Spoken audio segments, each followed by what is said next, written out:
Dy jetë të njohur të kinemas turke po përballen me dënime me burg. Halit Ergenç, i famshëm për interpretimin e sultanit në serialin historik Sulejmani i Madhërisëm, dhe Riza Koçaoglu, një ndër figurat më të spikatura të serialit popullor Çukur, janë dënuar me burg nga një gjykatë turke. Vendimi gjyqësor ka shkaktuar reagime të shumta në rrjet dhe në mesin adhuruesit të tyre. Sipas raportimeve, të dy aktorët janë gjetur fajtor për deklarata të pavërteta të dhëna gjatë një hetimi të lidhur me protestat e parkut Gezi në vitin 2013, një nga momentet më të tensionuara në historinë e kohëve të fundit në Turqi.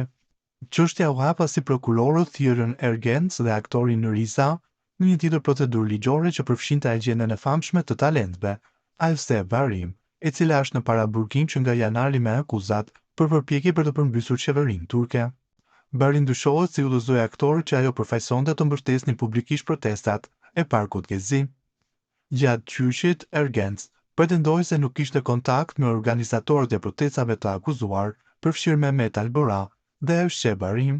Megjithatë, hetuesit kanë gjetur prova që tregonin lidhjet e tij me ta, përveç kësaj regjistrimet që tregojnë dhe praninë e tij në protesta.